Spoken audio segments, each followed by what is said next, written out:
தமிழ்நாட்டின் 7 மாவட்டங்களில் இன்று கனமழைக்கு வாய்ப்பிருப்பதாக சென்னை வானிலை ஆய்வு மையம் தெரிவித்துள்ளது. ராணிப்பேட்டை, திருவண்ணாமலை, கள்ளக்குறிச்சி, பெரம்பலூர் ஆகிய மாவட்டங்களிலும், கடலூர், அரியலூர், சிவகங்கை ஆகிய மாவட்டங்களிலும் ஓரிரு இடங்களில் கனமழைக்கு வாய்ப்பிருப்பதாக கூறியுள்ளது. இதனைத் தவிர தமிழ்நாட்டில் ஒரு சில இடங்களிலும், புதுவை, காரைக்கால் பகுதிகளிலும் இடி மின்னலுடன் கூடிய மிதமான மழைக்கு வாய்ப்பிருப்பதாக தெரிவிக்கப்பட்டுள்ளது. சென்னையை பொறுத்தவரை நகரின் ஒரு சில பகுதிகளில் இடி மின்னலுடன் கூடிய மிதமான மழைக்கு வாய்ப்பிருப்பதாக கூறப்பட்டுள்ளது.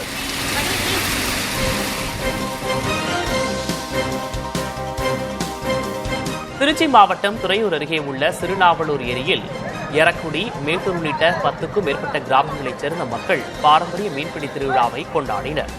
கடந்த மழைக்காலத்தில் ஏரி நிரம்பியிருந்த நிலையில் தற்போது நீர்மட்டம் குறைந்திருப்பதால் பொதுமக்கள் ஒன்று கூடி மீன்பிடித்தனர். ஜிலேபி, கெண்டை போன்ற நாட்டு மீன்களை பிடித்த மக்கள் மகிழ்ச்சியுடன் மூட்டைகளில் அள்ளிச் சென்றனர்.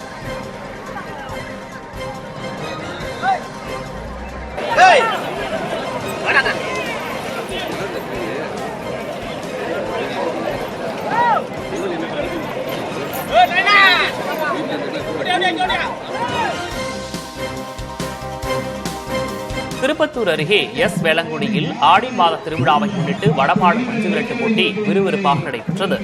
இதில் மதுரை, சிவகங்கை, புதுக்கோட்டை, ராமநாதபுரம், திண்டுக்கல் உள்ளிட்ட மாவட்டங்களிலிருந்து 16 காளைகள் மற்றும் 144 மாடுபிடி வீரர்கள் பங்கேற்றனர். போட்டியில் வெற்றி பெற்ற காளைகளின் உரிமையாளர்களுக்கு வெள்ளி நாணயம், கட்டில், எவர் சில்வர் குடம், ரொக்கம் உள்ளிட்ட பரிசுகள் வழங்கப்பட்டன.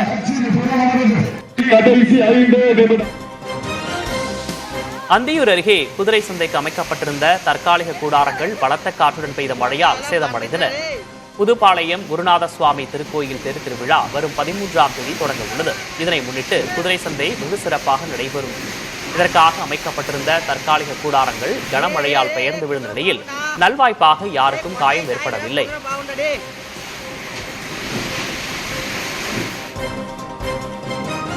கள்ளக்குறிச்சி மற்றும் அதன் சுற்றுவட்டார பகுதிகளில் கனமழை வெளுத்து வாங்கியது. தமிழகத்தின் பல்வேறு மாவட்டங்களில் கனமழை பெய்யக்கூடும் என வானிலை ஆய்வு மையம் தெரிவித்திருந்த நிலையில் கள்ளக்குறிச்சி, சங்கராபுரம், கச்சிராப்பாளையம் உள்ளிட்ட பல்வேறு சுற்றுவட்டார பகுதிகளில் சூறைக்காற்றுடன் சுமார் அரை மணி நேரத்திற்கு மேலாக கனமழை கொட்டி தீர்த்தது. இதனால் வெப்பம் தணிந்து குளிர்ச்சியான சூழல் நிலவியது.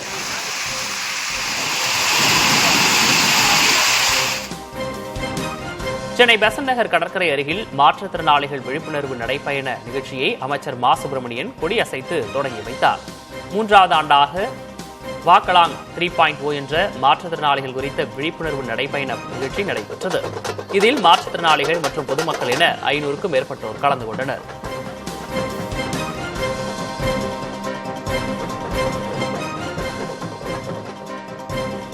தலித் கிறிஸ்தவர்களை பட்டியலினத்தில் சேர்க்க வலியுறுத்தி விருதுநகர் மாவட்டம் ஸ்ரீவில்லிபுத்தூரில் உள்ள தேவாலய வளாகத்தில் கருப்பு கொடி ஏற்றப்பட்டது. நீதிபதி ரங்கநாத் மிஸ்ரா ஆணையத்தின் பரிந்துரையை அமல்படுத்தவும் மத சுதந்திரம் வழங்கவும் கோரி முழக்கங்கள் எழுப்பப்பட்டன. இதே கோரிக்கைகளை வலியுறுத்தி விழுப்புரத்தில் கண்டன ஆர்ப்பாட்டம் நடைபெற்றது. விசிக நாடாளுமன்ற உறுப்பினர் ரவிக்குமார் இதில் பங்கேற்றார்.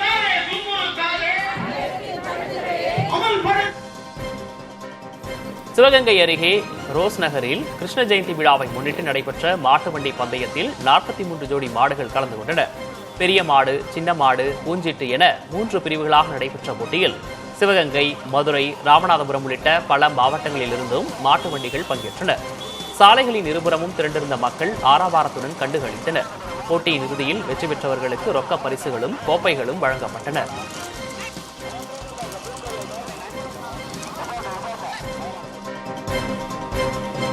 புதுச்சேரி அருகே நடுக்கடலில் மீனுக்காக படகை 100க்கும் மேற்பட்ட காகங்கள் தொடர்ந்து வந்த வீடியோ சமூக வலைதளங்களில் பரவி வருகிறது.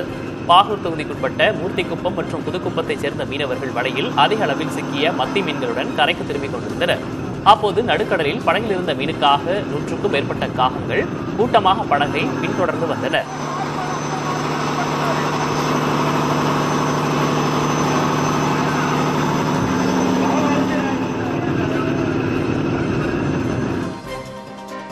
இலங்கை கடற்படையால் கைது செய்யப்பட்ட 61 மீனவர்கள் அவர்களின் படகுகளையும் விடுவிக்க கோரி ராமேஸ்வரம் விசைப்படகு மீனவர்கள் நள்ளிரவு முதல் தொடர் போராட்டங்களை முன்னெடுக்கின்றனர். சக மீனவர்களை மீட்க மத்திய மாநில அரசுகள் நடவடிக்கை எடுக்க வேண்டும் என்பதே அவர்களின் கோரிக்கையாகும். வேலை நிறுத்தம், உண்ணாவிரதம் உள்ளிட்ட போராட்டங்களில் ஈடுபட போவதாக மீனவர்கள் சங்கத்தினர் கூறியுள்ளனர். மீன்பிடிக்க செல்லாமல் வேலைநிறுத்தம் செய்தால் 60,000க்கும் மேற்பட்ட மீனவர்கள் வாழ்வாதாரம் பாதிக்கப்படும்.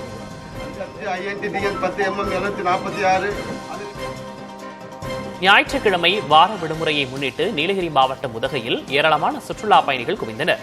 தொட்டபெட்டா சிகரம், பைக்காரா நீர்வீழ்ச்சி, தாவரவியல் பூங்கா உள்ளிட்ட சுற்றுலா தலங்களை சுற்றுலா பயணிகள் கண்டு ரசித்தனர்.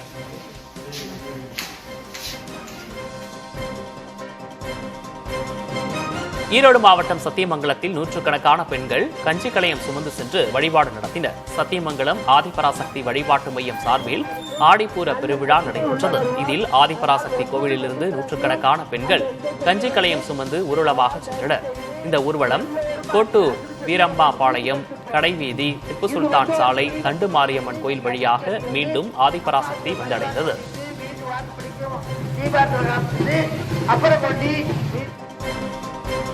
திண்டுக்கல் பாலத்திருப்பதி குடியிருப்பு மக்கள் அடிப்படை வசதிகள் கோரி சாலை மறியலில் ஈடுபட்டனர்.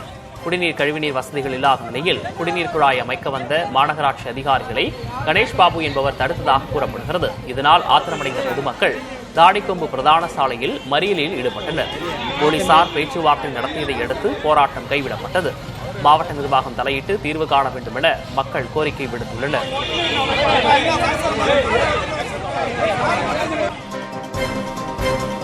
விருதுநகர் மாவட்டம் ராஜபாளையத்தில் நடைபெற்ற மாவட்ட அளவிலான டேக்வாண்டோ சாம்பியன்ஷிப் போட்டிகளில் 250க்கும் மேற்பட்ட மாணவ மாணவிகள் கலந்து கொண்டனர். 5 பிரிவுகளாக நடைபெற்ற போட்டியில் முதல் 2 இடங்களை பிடித்த 156 பேர் மாநில அளவிலான போட்டிக்கு தகுதி பெற்றனர். இதேபோல் தென் மாநில அளவிலான சதுரங்க போட்டியிலும் 230 வீரர்கள் பங்கேற்றனர்.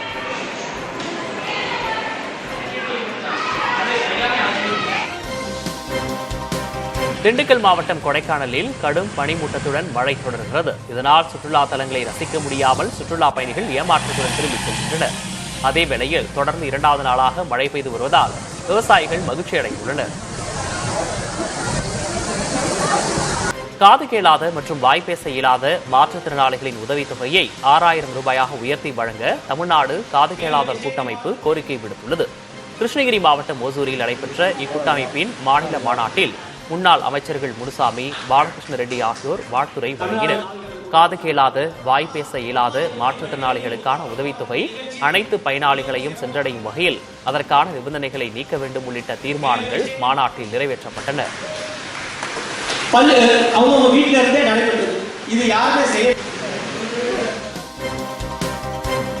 திருவண்ணாமலை மாவட்டம் ஆரணி அருகே சின்னப்புத்தூர் கிராமத்தில் காளை விடும் திருவிழா நடைபெற்றது. இதில் 300க்கும் அதிகமான காளைகள் வாடிவாசல் வழியாக துள்ளி குதித்து ஓடின. குறிப்பிட்ட நேரத்திற்குள் இலக்கை கடந்த 75க்கும் மேற்பட்ட காளைகளின் உரிமையாளர்களுக்கு ரொக்க பரிசுகள் வழங்கப்பட்டன.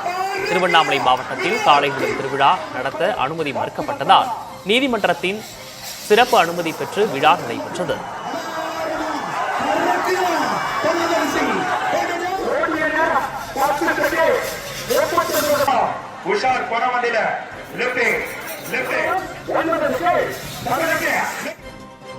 மதுரையில் தாவேக்க 2ஆம் மாநில மாநாட்டிற்கு இன்னும் 10 நாட்களே உள்ள நிலையில் மாநாட்டிற்கான பணிகள் முழுவீச்சில் நடைபெற்று வருகின்றன.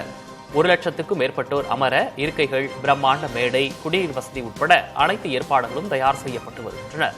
தென் மாவட்டங்களில் தனது பலத்தை நிரூபிக்கும் விதமாக இந்த மாநாடு நடத்தப்படுவதால் இது தமிழக அரசியலில் முக்கியத்துவம் வாய்ந்ததாக கருதப்படுகிறது.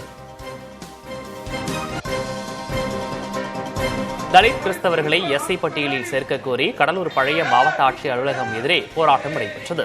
புதுவை, கடலூர் உயர்மறை மாவட்டம் சார்பாக நடைபெற்ற போராட்டத்தில் 1950ஆம் ஆண்டு ஜனாதிபதி ஆணை 3ஐ ரத்து செய்ய வேண்டும், மேலும் நீதியரசர் ரங்கநாத் மிஸ்ரா ஆணையத்தின் பரிந்துரைகளை உடனடியாக அமல்படுத்த வேண்டும் உள்ளிட்ட கோரிக்கைகளை வலியுறுத்தி ஆர்ப்பாட்டத்தில் ஈடுபட்டனர்.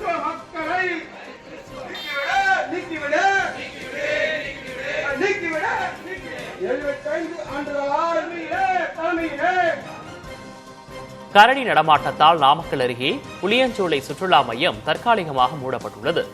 புளியஞ்சோலை அமைந்துள்ள காப்புக்காடு ஐயாறு ஓடை பகுதியில் கரடி நடமாடுவதாக பொதுமக்கள் வனத்துறைக்கு தகவல் தெரிவித்திருந்தனர். இதைத் தொடர்ந்து சுற்றுலா பயணிகளின் பாதுகாப்பு கருதி புளியஞ்சோலை சுற்றுலா மையம் தற்காலிகமாக மூடப்படுவதாக வனத்துறை தெரிவித்துள்ளது. சர்வதேச அளவிலான இந்தோ நேபாள கேரம் போட்டியில் தங்கம் வென்று சொந்த ஊர் திரும்பிய வீரருக்கு உற்சாக வரவேற்பளிக்கப்பட்டது. மதுரை மாவட்டம் மேலூரைச் சேர்ந்த சரண்குமார் புதுக்கோட்டையைச் சேர்ந்த கோபாலகிருஷ்ணனுடன் இணைந்து இரட்டையர் பிரிவில் தங்கம் வென்றார். சொந்த ஊர் திரும்பிய அவருக்கு மேலதாளங்கள் முழங்க பட்டாசுகள் வெடித்து தேசிய கொடியுடன் உற்சாகமான வரவேற்பு அளிக்கப்பட்டது. பெடரேஷன் கோப்பை மற்றும் ஒலிம்பிக் போட்டிகளில் பங்கேற்பதே தனது அடுத்த இலக்கு என்று சரண்குமார் தெரிவித்துள்ளார். தேனி மாவட்டம் கூடலூர் அருகே கள்ளர் சமுதாயத்தினர் 200க்கும் மேற்பட்டோர் தமிழக அரசை கண்டித்து கருப்பு கொடி ஆர்ப்பாட்டத்தில் ஈடுபட்டனர். கள்ளர் விடுதிகளின் பெயரை சமூக நீதி விடுதி என மாற்றும் அரசாணையை ரத்து செய்ய கோரி தங்கள் வீடுகளில் கருப்பு கொடிகளை கட்டி எதிர்ப்பை வெளிப்படுத்தினர்.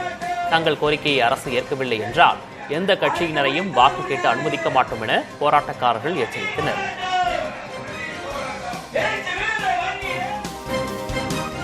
பவானிசாகர் அணையிலிருந்து கீழ்பவானி வாய்க்கால் பாசனத்துக்கு முன்கூட்டியே தண்ணீர் திறக்கப்பட்டுள்ளது. இதனால் வாய்க்காலில் இரு கரைகளையும் தொட்டபடி தண்ணீர் செல்கிறது. தற்போது அணைக்கு வரும் நீரின் அளவு 3243 கனஅடியாகவும் வெளியேற்றம் 3200 கனஅடியாகவும் உள்ளது.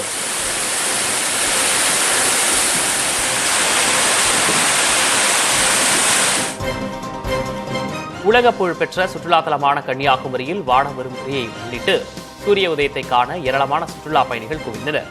மேகமூட்டம் காரணமாக மேகங்களுக்கு இடையே சூரிய உதயத்தை சுற்றுலா பயணிகள் கண்டு ரசித்தனர். விவேகானந்தர் பாறை, திருவள்ளுவர் சிலை பின்னணியில் சூரியன் உதயமாகும் காட்சியை பார்த்து மகிழ்ந்த அவர்கள் குடும்பத்துடன் செல்ஃபி எடுத்துக் கொண்டனர். இதைத் தொடர்ந்து கடல் நடுவே உள்ள கண்ணாடி பாலத்திற்கு படகில் செல்ல சுற்றுலா பயணிகள் ஆர்வத்துடன் காத்திருந்தனர்.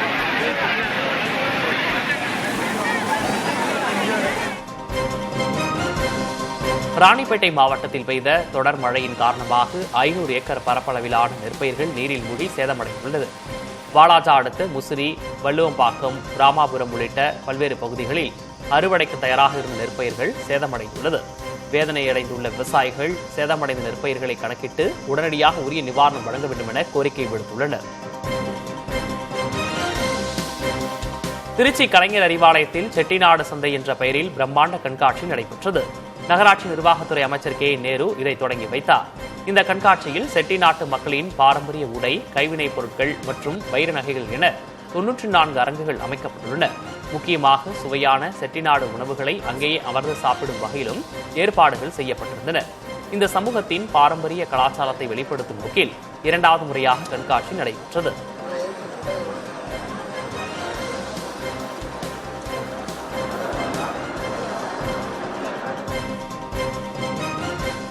நாகையில் நடைபெற்று வரும் 4வது புத்தக திருவிழாவில் பழமையான வாகனங்களின் கண்காட்சி அனைவரது கவனத்தையும் ஈர்த்தது. நாகை மாவட்ட நிர்வாகம் மற்றும் பதிப்பாளர்கள் சங்கம் இணைந்து நடத்தும் இந்த புத்தக திருவிழாவில் மரபுசார் விதை, நெல்லரங்கம், கோளரங்கம் உட்பட 105 அரங்குகள் அமைக்கப்பட்டுள்ளன. திருவிழாவின் 9ஆம் நாளில் 1928 முதல் 1998 வரையிலான mini Cooper, Austin A7, Fiat, Contessa போன்ற 50க்கும் மேற்பட்ட பழங்கால கார்கள் காட்சிப்படுத்தப்பட்டன. இந்த அரிய வாகனங்களை பெரியவர்கள் முதல் சிறியவர்கள் வரை ஆர்வத்துடன் கண்டு ரசித்தனர். பல வாகனங்களுக்கு முன்னால் நின்று செல்ஃபி எடுத்து மகிழ்ந்தனர்.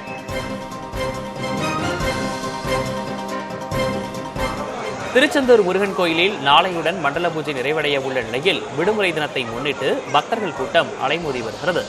கடலில் புனித நீராடிவிட்டு அதிகாலை முதலே பக்தர்கள் நீண்ட வரிசைகளில் காத்திருந்து சாமி தரிசனம் செய்து வருகின்றனர்.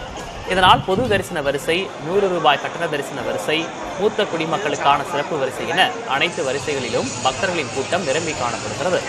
பக்தர்கள் கூட்டம் அலைமோதுவதால் காவல்துறையினர் பாதுகாப்பு பணியில் ஈடுபட்டுள்ளனர். பக்தர்கள் வசதிக்காக குடிநீர், கழிப்பறை உள்ளிட்ட அடிப்படை வசதிகள் செய்யப்பட்டுள்ளன. சேலம் மாவட்டம் தாரமங்கலம் பவளத்தானூர் ஏரி முழுவதும் ஆகாய தாமரையால் சூழப்பட்டுள்ளது. இந்த ஏரியில் நகராட்சி கழிவுநீர் கலப்பதால் ஆகாய தாமரை அதிக அளவில் வளர்ந்துள்ளது. இதனால் ஏரி நீர்பிடிப்பு திறன் குறைந்து நிலத்தடி நீர் மாசுபடுவதாக பொதுமக்கள் புகார் தெரிவித்துள்ளனர். ஆகாய தாமரையை அகற்றி ஏரியை சீரமைக்க நடவடிக்கை எடுக்கப்படும் என பொதுப்பணித்துறை அதிகாரிகள் உறுதியளித்துள்ளனர்.